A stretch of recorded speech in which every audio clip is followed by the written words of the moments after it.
बच्चों, आज हम लोग पढ़ेंगे क्लास 10th का NCERT book science chapter number 10। नाम है लाइट, रिफ्लेक्शन एंड रिफ्रैक्शन।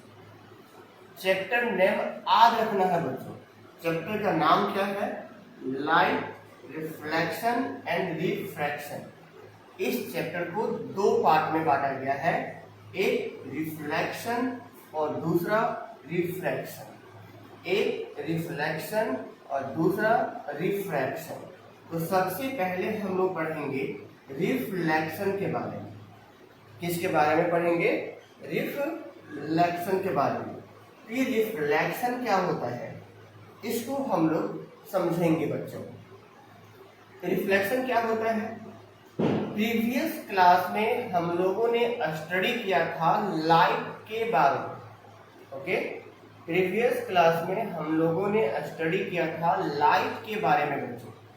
हम लोगों ने क्या पढ़ा था कि जब किसी भी ऑब्जेक्ट पर कोई रे ऑफ लाइट, ये मान लेते हैं एनी ऑब्जेक्ट, ये क्या है?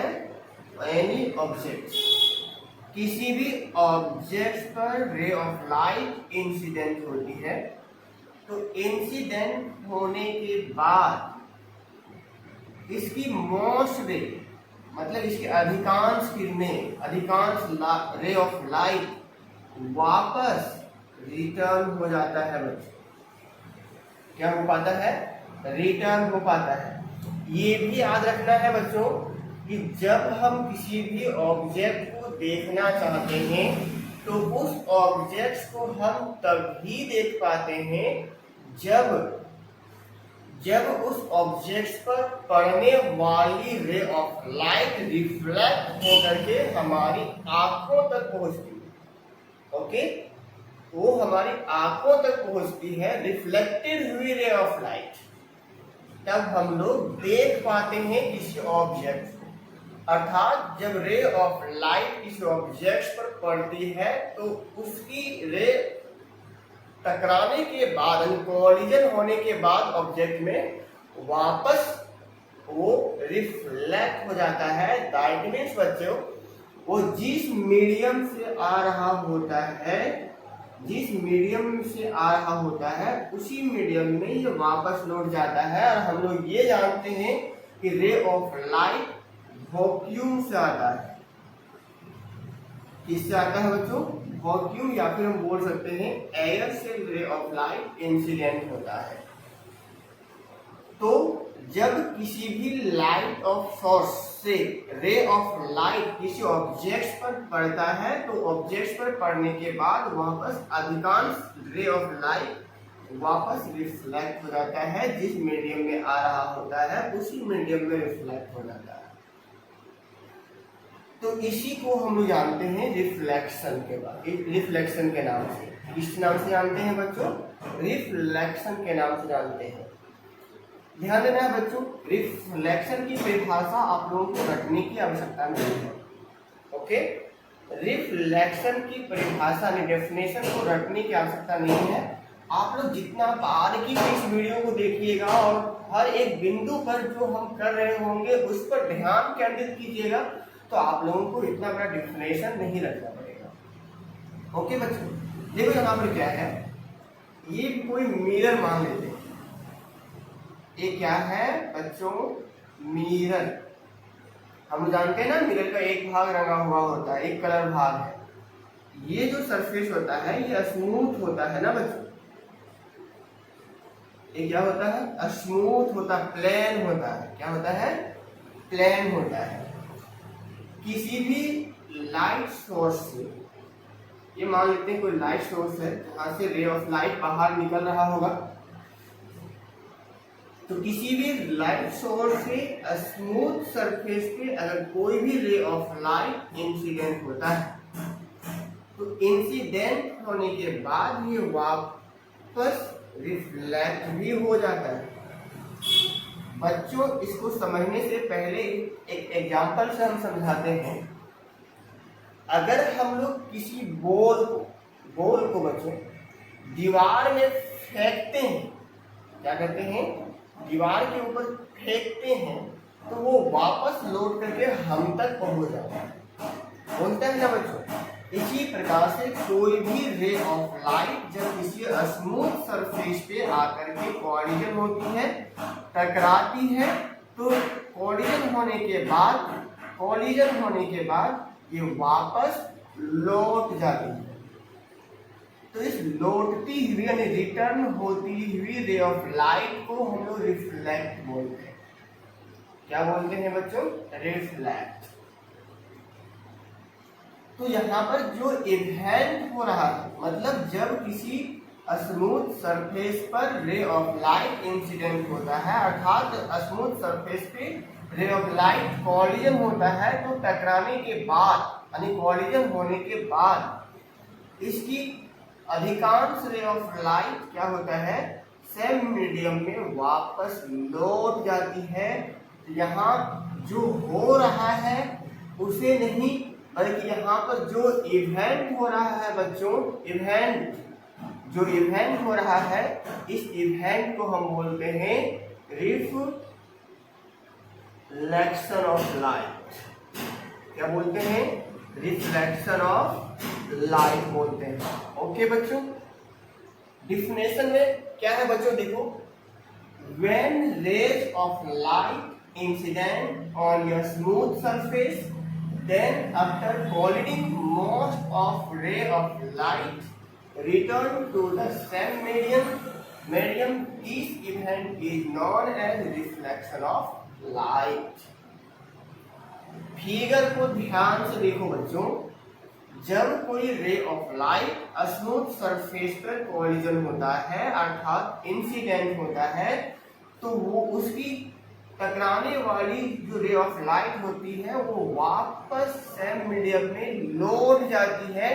तो यहाँ पर लौटती हुई इस प्रकार की प्रकाश की किरण को, अर्थात रे ऑफ लाइट को, जो यहाँ पर लौटती हुई जो रे ऑफ लाइट हो रही है, तो यहाँ पर जो इवेंट हो रहा है ना बच्चों, इसी इवेंट को हम क्या बोलते हैं? Reflection of light. क्या बोलते हैं? Reflection of light. I hope reflection of light बहुत अच्छे से आप समझ गए होंगे। अब हम लोग कुछ बेसिक जानकारी प्राप्त करते हैं। देखो बच्चों, जो रे ऑफ लाइट मिरर पर या किसी स्मूथ सरफेस पर आकर कोलिजन होती है या फिर किसी स्मूथ सरफेस पर टकराती है, तो इसे हम इंसिडेंट रे बोलते हैं। क्या बोलते हैं? Incident ray. जो रे ऑफ लाइट किसी स्मूथ सरफेस पर आकर टकराती है, उसे हम इंसिडेंट रे बोलते हैं, अर्थात किसी स्मूथ सरफेस पर आने वाली रे ऑफ लाइट को इंसिडेंट रे बोलते हैं।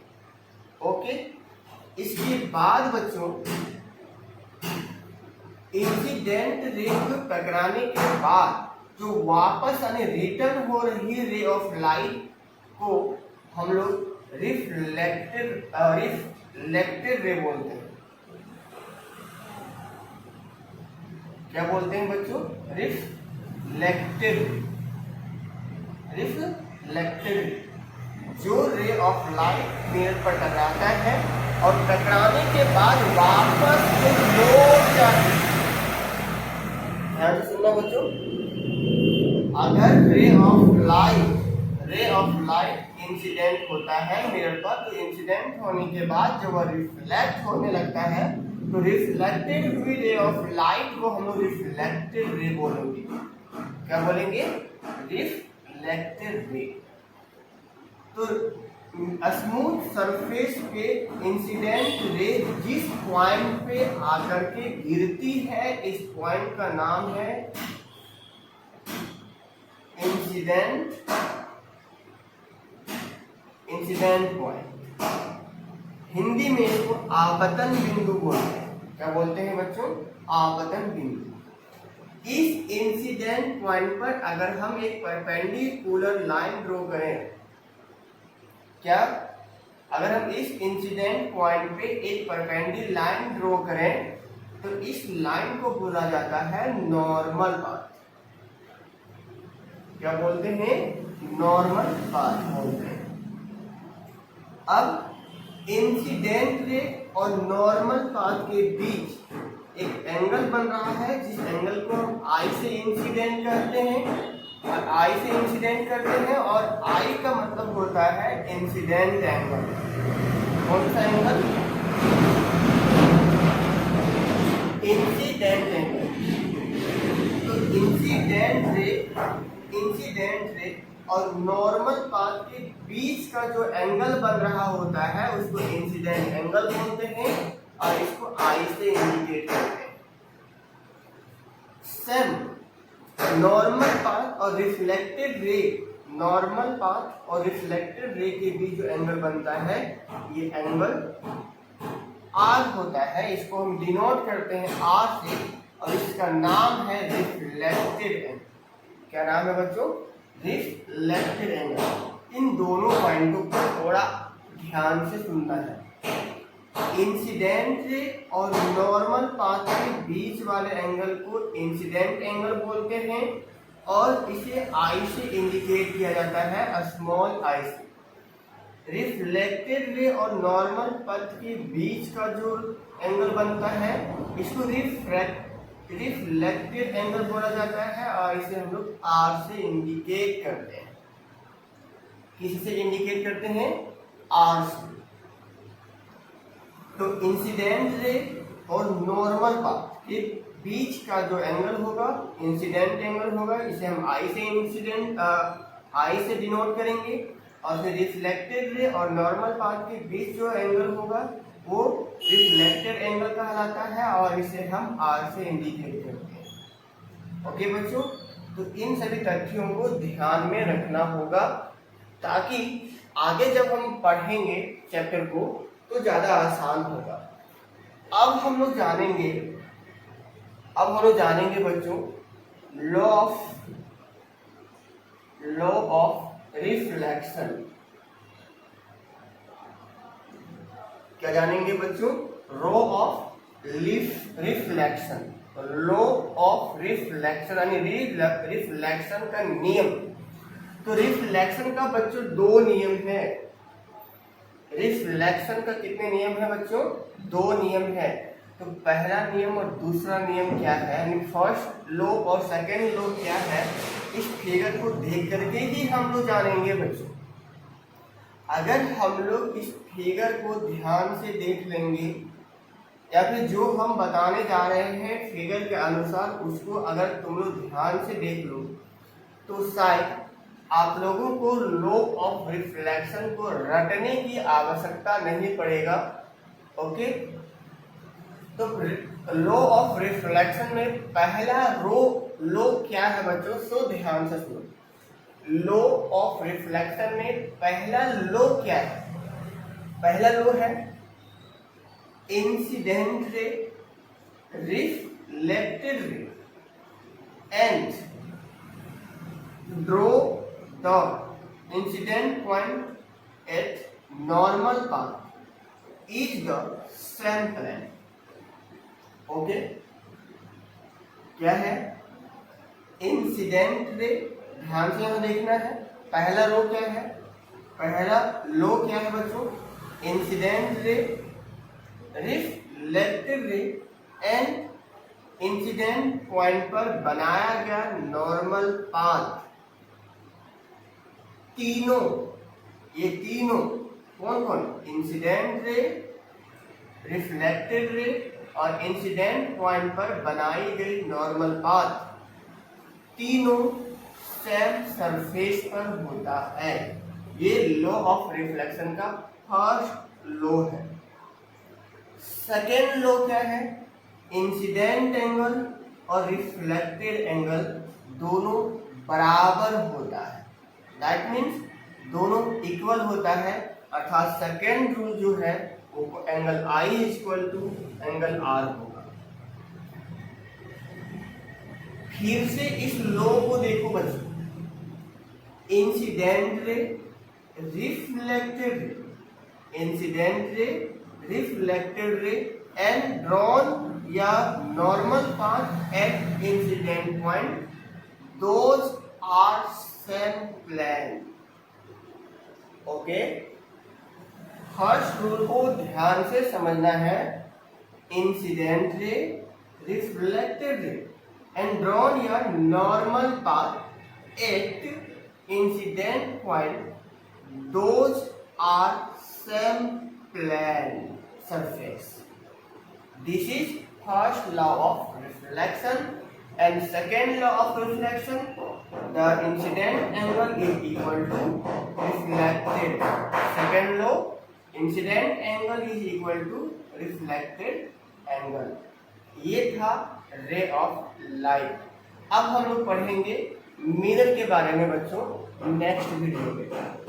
ओके, आई होप ये रिफ्लेक्शन के बारे में जो भी आज हमने बताया ये आप लोगों को समझ में आ गया होगा, और अगर समझ में आ गया होगा, आपको ये वीडियो अगर अच्छा लग रहा होगा बच्चों, तो आप लाइक जरूर कीजिएगा, सब्सक्राइब कीजिएगा और शेयर भी कीजिएगा, और सब्सक्राइब करने के बाद बेल की घंटी बजाना नहीं भूलिएगा, क्योंकि नई वीडियो का नोटिफिकेशन आपको तुरंत मिलता रहेगा।